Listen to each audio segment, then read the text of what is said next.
the discernment requires you to understand the bad soils in order to understand and really live as good soil. And the main issue in good soil is this: good soil reproduces. And what does it reproduce?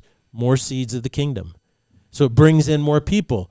As the parable shows, the kingdom mission of a follower of Jesus is to plant the seed of the gospel. This is called evangelism, and then disciple people to maturity.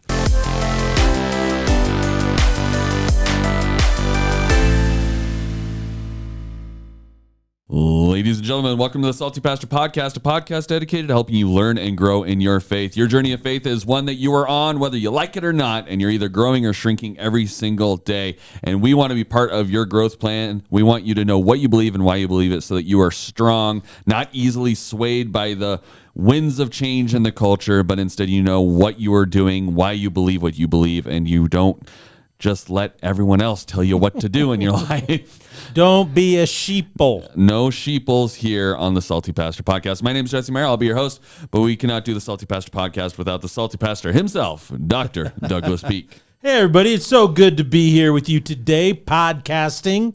And I'm really excited about some of the things we're going to talk about today. Lots on the agenda. We, on Tuesday, discussed the parable of the sowers. Some people remember it as the parable of four soils. Mm-hmm. Jesus tells a basic story that everyone is pretty familiar with. A farmer sows seeds to grow. The seed falls on four different types of soil. It only grows and produces when it falls on good soil.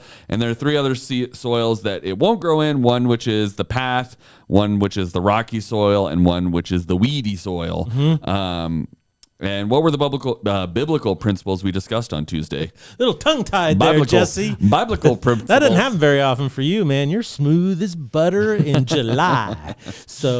Well, I believe this parable is describing things going on in this world with incredible accuracy, both personally for individuals and for our society, American society at large. It illustrates an individual's personal struggle. This parable, the more you read about it and think about it, gets you to ask the question, am I good soil? And what that does is it reveals your side of the equation in your faith, right? It forces you to ask the question, what am I doing that makes me more like the hard or the weedy or the rocky? And am I really good soil? Now, so it really has implications for us as individuals. Right. The second thing I think is really important to discuss is it explains what's going on in the world. If the kingdom of God is like this, and Jesus specifically wants the kingdom of God to expand and grow, then it also points out that the devil has a role in snatching the seed of the gospel away, right? Right. Because he refers to the devil as the birds that snatch the seed away. The devil has a role in throwing rocks, right? So that shallow soil is developed in a person's life.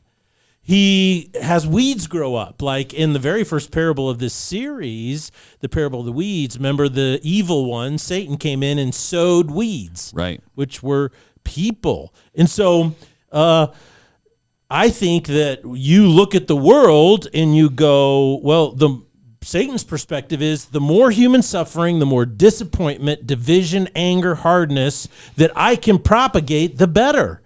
Because if I can create in this world all of this bad stuff, it puts a shield, or it beats everybody down, right, in their faith, and it puts a shield so the seed can't penetrate, allows me to come in and snatch it away. Right. So giving him, free reign in our society, that is what we are doing in many different ways, is helping me understand as an individual what's going on in the world. Why is there so much pain and suffering? So I think what we ought to do is we ought to just kind of go through these specifically one at a time, and then I'll talk about it a little bit, and then you can comment about what strikes you as pretty significant. Okay.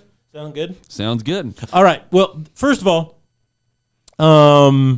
what I stated on Tuesday is that the primary goal of most people in today's world is personal fulfillment, which I define as happiness, right?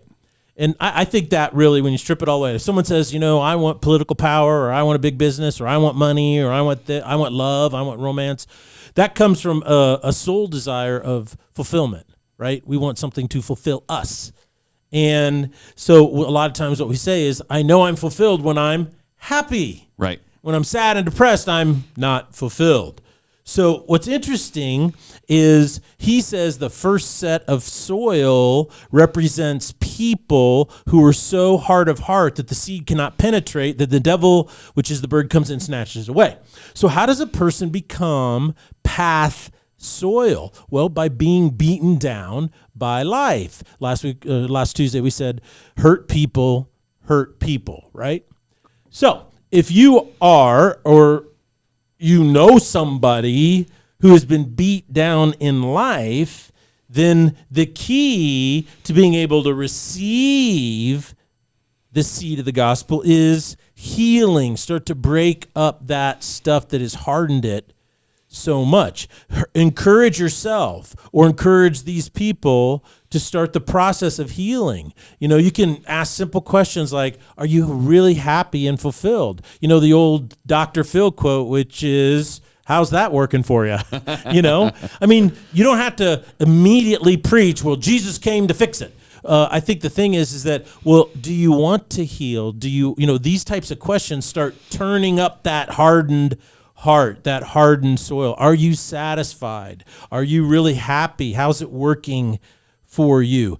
Beaten down soil can be made into good soil by doing two things. First of all, tilling it up, right? Right. You break it up and everything, and then once it's broken up and loosed and kind of been tilled, what happens is you add nutrients to it. Now, that may be minerals like other types of soil, like phosphates or sand or something to kind of keep the clay from, or you need to add other things, like, manure, right? Right. You work all, peat, all of this kind of stuff into the soil to turn it into good soil, right? Yeah, I mean, this is the basic principles of farming and or any agriculture is you don't just throw seed on cultivated land, right? Yeah. And I mean, when he talks about path soil, the way you make a path, at least a dirt path, is you take dirt and you just beat it down until it solidifies, and then you can walk on it without falling through it, which is what you want in a path, but it's not what you want in your spiritual life, right? And so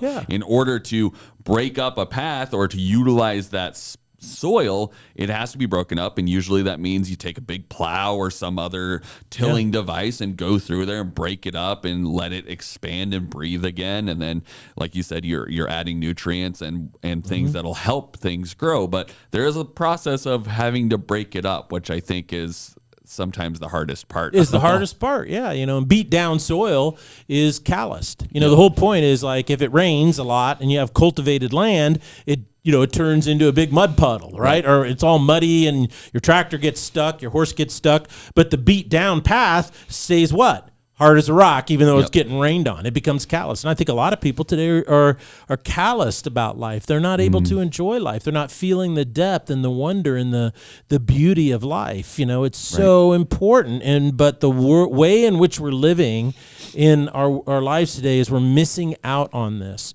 So I think that's the personal implication of that soil. The societal implication of this soil is that Satan is doing strategically something in this world to create more beat down people. Right. And so it's interesting is that the whole goal in life was, life is so hard and difficult. Up to just 120 years ago, a lot of people are not aware, everybody in America was poor, poverty-stricken. People lived on less than 90 cents a day. Right. And what has happened is the goal was work hard, cultivate the land you have, and work your way out of poverty. And that process produced a lot of highly emotionally intelligent people, intellectuals, scholars, innovators, builders, dreamers, emotionally healthy people. Right. But today we have everything you could possibly need, right? You don't have to work your way out of anything if you don't want to. And yet we've now going emotionally and spiritually the opposite direction. We're becoming empty and depraved and calloused and hurt and thirsty. And so Satan is doing this on purpose, in my opinion, and this is one of the reasons why Marxism is so evil, because what it does is it justifies the means to gain an end. Now, what do I mean by that? Well, the primary goal of cultural Marxism ultimately is to beat people down. And what I mean is, when you read about Lenin's strategy historically, he spent 20 years creating social upheaval. He spent 20 years maximizing the suffering of the proletariat, the peasant, so to speak. And he went out of his way to even do what today we would call deep fakes. He would create these things that enhanced suffering for people. Why did he do that? Because you need at least 35% of the population of society to be completely disgusted and aggrieved about their current system. They're so beat down, they want to overthrow it, right? Mm-hmm. And so trained modern Marxists attempt to create social unrest. Why do you think, and I mean, this has been well documented, is George Soros is a billionaire. He is a Marxist, and he has funded the campaigns of a lot of DAs in major cities throughout the United States, right? And his candidate won, and then these DAs go in, and what they do is they don't prosecute crime, right? Now, they think the reason I'm not prosecuting crime is because I believe that systems are oppressive and racist, and minorities have been overly impacted by these, and so I'm just not going to do it anymore, right? But that's not why George Soros is funding them. George Soros is funding them because he knows that's what they're going to do, and then that's going to create more social unrest. What has happened to crime in all of our major cities in the last 5 to 8 years? It's gone through the roof. It's all this social unrest. Why does he want that? Well, because if it goes up, then people who are Marxists sound more attractive, right? Right. More people will listen to them.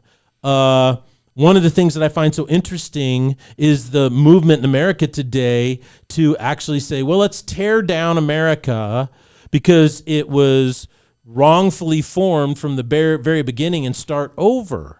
Just this last week, I was reading about, you read about all these graduation ceremonies and all these different things and who spoke. And a lot of times you can... all the commencement ceremonies. Yeah, commencement ceremonies. And I don't know this. It may sound a little weird, but I kind of go out there and listen to a lot of the different ones. Oh, what did they say to these new generation of people who are going to go out and make their way in the world, right? Mm-hmm. And so there was one out of CUNY. It's a law school. It's an accredited public law school in New York. And they asked, the school voted for Fatima Muassa Mohammed to give the speech. And she got up in the commencement and she condemned the rule of law as a propagation of white supremacy and oppression across the globe. She called for a revolution to end this all.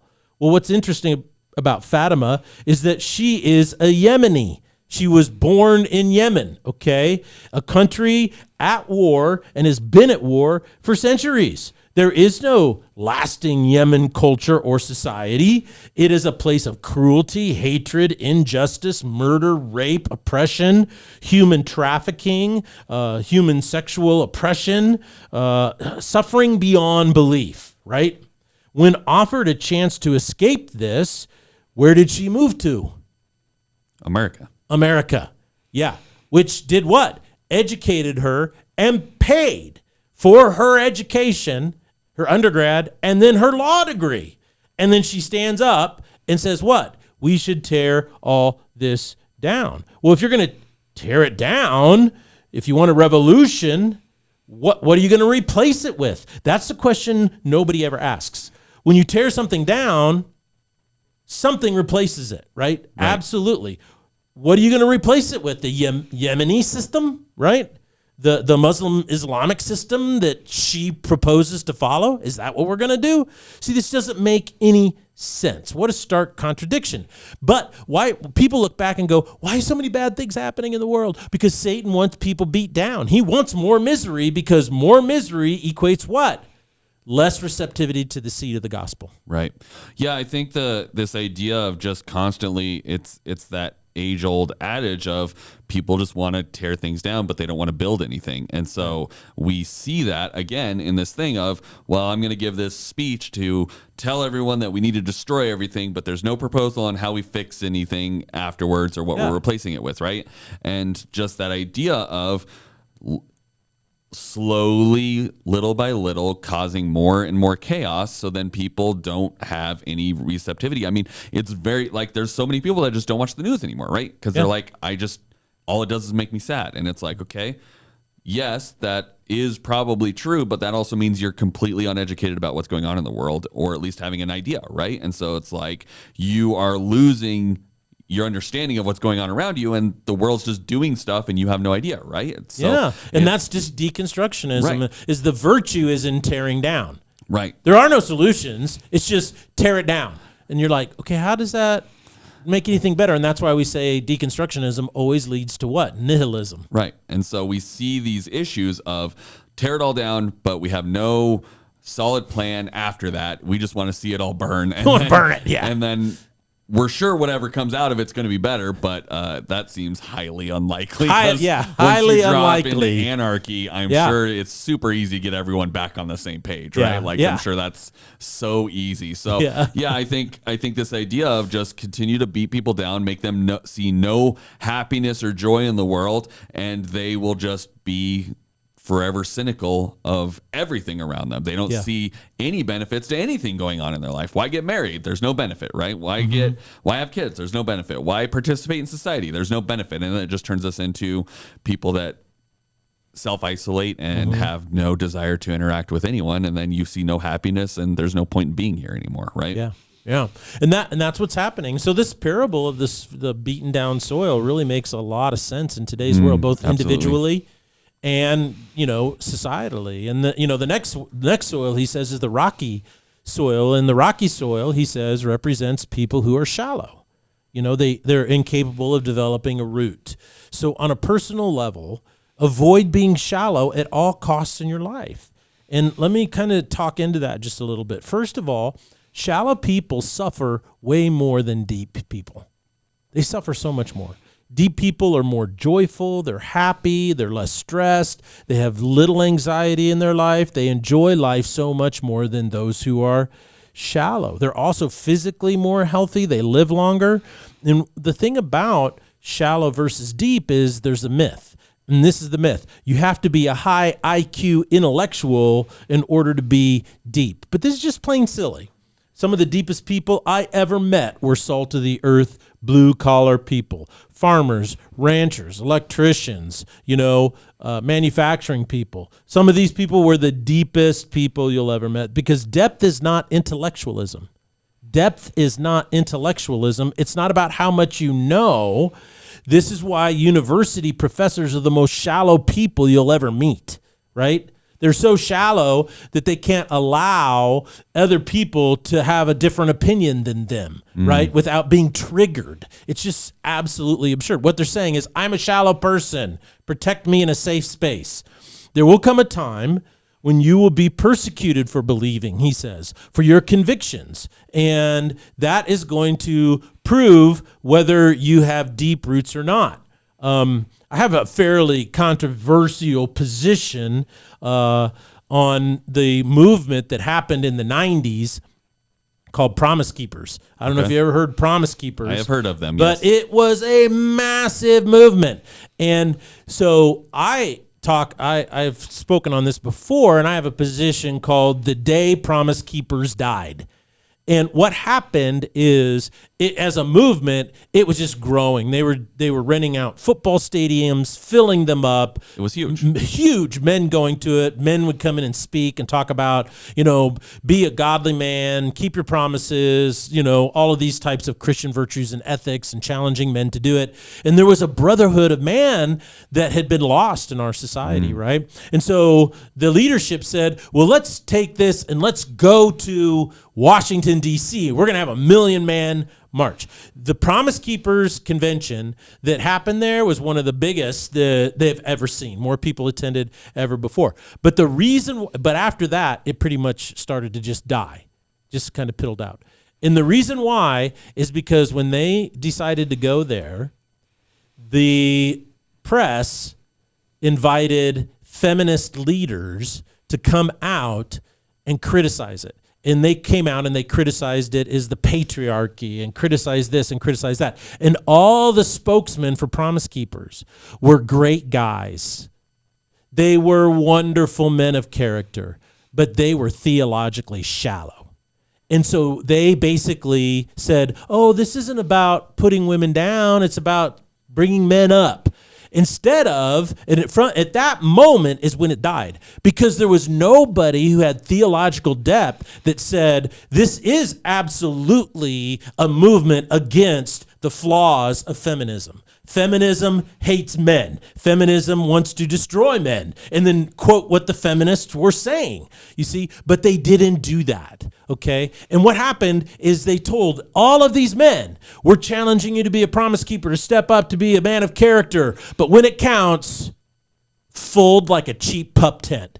Don't defend what you believe. Don't stand strong. And there's one thing where you will lose the heart of men, and that is when you're unwilling to fight for what you believe and say, I absolutely am opposed to feminism, and the whole reason people are coming to Promise Keepers is because feminism has failed. But they didn't do that. They didn't have that battle of thought, right? They didn't stand on their convictions and say, I don't care what you say, you're wrong and we're right.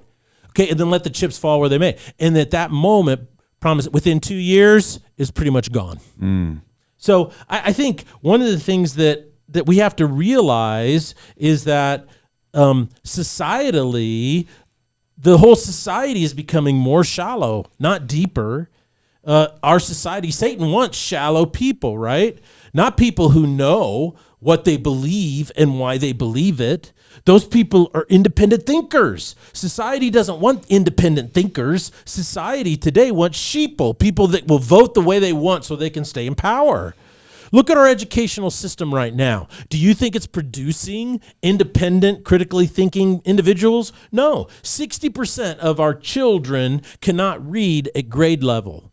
75% of the children in public education cannot do math or science at grade level. But they are scared to death the world will end in the next 10 years because of global warming and plastic straws. They're scared to death of it, right? And they say this is the number one issue facing our future. They believe they live in the most oppressive society that ever existed, and it must be torn down, even though 95% of all people fleeing their country of origin, as refugees or immigrants, want to come to America. Now, if you could read and if you could think logically, which is the whole point of studying math, then you could not be easily led or manipulated into these things, into this shallowness. But that's what our society wants. Because if you're shallow and you don't think deep, then when bumper sticker cliches are, influential in your life. And that's just not how you become a happy, healthy, stand on your own 2 feet, grounded individual. Yeah, you get blown around very easily, right? Yep. You just get taken by whatever the new fad is, whatever the culture says is right, is now suddenly right in your mind. And you don't even ask, well, weren't we saying something different like 2 months ago? Yeah. Like, there's none of that. It's just, oh, well, this is now suddenly wrong because the culture and the influencers and whatever proponent of whatever thing said on TV that this is the way we're doing things now, and that if you disagree with them, you have a phobia of some sort. Phobia or some sort of bigot or whatever, right? And it's like, oh, well, then I must be those things if I don't get in line, right? It's like this master word that keeps you in line, and it's like, well, but no, what if I just don't think that this one thing is accurate? That makes me suddenly hate everything and everybody in the world, and I'm the worst person. Like, there are truly some people out there that are, it goes back to this idea of trauma, right? When everybody has trauma, the people with real deep trauma are deserved because now it's, everybody has it, right? And the issue is when everybody's an igot or an ist or a whatever, now the people that really are the issue, they just fall into the background, and they get a pass. Yeah, they get a pass because everyone else is getting called out, and it's like, no, you're missing the people that are really truly hateful towards X, Y, or Z, right? And you're overusing the word to the point where it has no meaning anymore, right? Yeah. And so there's that rocky soil is ideal because it's like no one sits and goes and thinks past step one. It's I was told this, therefore it must be true. Well, what you were just saying about that, how when you call everything a phobia, then the real issues get overlooked, right? They get pushed out. And it made me think, if I may quote Syndrome from The Incredibles, you know, when everybody has a superpower, then nobody is super. Right. Right? So, well, I think that the last soil that we talked about is that doesn't work is the weedy soil. It's all about allowing the pressures of living in this world choke out your faith. And he lists two specific things. One is the worries of the world or anxiety, right? And then the deceitfulness. So worry and deceit are the two things. On a personal level, I think this parable soil is applicable in that we develop anxiety when we have expectations, right? Mm-hmm. And our effort, our energy, our skill set doesn't match our expectations. And what that is that's called self-awareness. The more self-aware you are, the more ambitious you want to be. The more self-aware you are, the more you want to dream of new things. The less self-aware you are, the less you want to dream, right? You know, like if you're a 5'1" Jewish guy with no athletic ability, dreaming of playing in the NBA is not, you know, a healthy dream. It's delusional, right? Well, that's because you don't have any self-awareness. And so, you know, that's why you want to be good soil, because if you're filled with deceit, self-deceit about yourself or about wealth, and you have anxiety, then your expectations are out of line, and Satan loves that because he can choke out your faith. On a societal level, it makes perfect sense in what we're seeing today. You know why Marxism is gaining ground in America so much today? It's because what I call the Tower of Babel syndrome. What's that? Well, our belief that we can build a utopia. You see, the whole point of the Tower of Babel, a lot of people miss the point. The point isn't they have different languages. No, the point is that they balkanized, right? They divided because they were arrogant enough that they could build a city to God, right? And the city to God was their utopia. But in their attempt to build a utopia, it created such division, they balkanized, so much so that they even spoke different languages. They couldn't even understand each other anymore. And I think that's what's happening today, is that people not only don't talk to each other, but they can't even understand each other anymore. They write off half of the country in the blink of an eye, like those people can't think. And our goal is to just beat them at just enough, you know, 0.5% or 500 votes, so that then we can enforce our belief. That's just not the way a representative republic works, right? Well, that's not how a good society works. At all, yeah. If you can't even talk to your neighbor and not say, if you say one wrong word, then suddenly everything you've ever said, believed, or done is now evil and wrong. It's like, that's not how... Nobody gets along that way. Yeah, it's like at some point you will say something that offends someone else, and if you can't get to the point where you're like, well, let's talk about why I said that, or let's talk about how we don't disagree on this thing, then it's like eventually we all turn into just individual little groups of families that won't talk to anybody else because everyone else has said one thing that has made them a blank, blank, or blank to us, and we can't trust them or believe them. You just balkanize and we divide. So where does this idea, you know, and that's what Satan does, is he gets us filled with anxiety, because we believe we can build a utopia, but it's in building the utopia that we are arrogant and we start to get divided. Where does this idea come from? It's like I said, on a personal level, when your expectations don't match your self-awareness, that's where all your anxiety comes from, right? Well, in the same way, societally, it's this way. Half of the equation is Christian in origin, which is interesting, and that is the notion is that we're to go in and help our fellow man, and we're to love each other. We're trying to build a better place, forgive each other, and share, and, you know, all these type of communal type things to build up. You even read about the first century church. It says they had all things in common. This isn't to advocate communism. What the point is that they were concerned about meeting the needs of those who were less fortunate or had been struck by tragedy. So you take a Christian ethic and then you couple it with the Rousseauian idea of society that we've talked about before, and that is there's nothing wrong with you.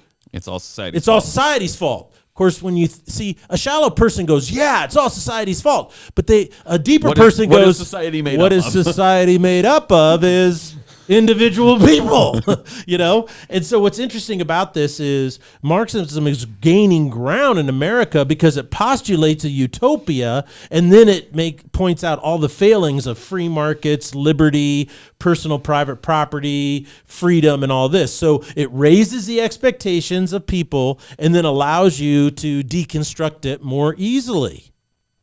Well, talk to me, Pastor, as we wrap up today. I don't want to end on just the 3 sucky soils. Talk to me about good soil. The 3 sucky soils. That should be a book right That there. should be a book. Well, I think the main issue is the good soil. That's what it's all about. And I think what deep people do is they think, okay, I really want to understand what it's not so I can recognize it and see it, just like we talked about in the parable of the weeds, really experienced farmers go, yeah, I know that that's not wheat, even though it looks like it, right? Right. And so the discernment requires you to understand the bad soils in order to understand and really live as good soil. And the main issue in good soil is this: good soil reproduces. And what does it reproduce? More seeds of the kingdom. So it brings in more people. As the parable shows, the kingdom mission of a follower of Jesus is to plant the seed of the gospel. This is called evangelism, and then disciple people to maturity. You can't do one without the other. You must preach the gospel, evangelize, and you must disciple to maturity. So the way you know that you're good soil is not the intensity of your belief. The way you know you're good soil is not how much you dream about doing for God in your head. The proof of good soil is a very simple question. How are you participating in the leading of other people to Jesus or discipling them to maturity? Are you working the soil around you, right? Yeah. Because I think that's fine if you're a farmer who has one little plot that is super well grown and it produces each year, right? That's fine if you have this little square in your acreage, but your real dream is that your entire acreage is full, and that does require you to go out there and do some work and break it up. And sometimes your good section of soil gets messed up, and you got to go back and do some stuff. Do in some there work, too. yeah. And so I am definitely a work in progress. Yeah, and so there's the aspect of putting in the work and going out and tilling up and removing the rocks and helping break up and plant deep in other sections so that it can reproduce and then move further and further out, right? And he focuses that the work, working the soil, he says specifically is planting more seeds, which is sharing the gospel. Have you shared the gospel with anybody in the last 5 years of your life? Have you sat down and said, hey, this is what I think or I believe? And that if you can do that, you're a good soil. That's why I encourage people is, write out your testimony. Just write out real quick. This is what God has done in my life. This is what how Jesus Christ has impacted me and what I believe. You can believe whatever you want, but this is what's happened for you. And number 2 is, are you discipling anybody?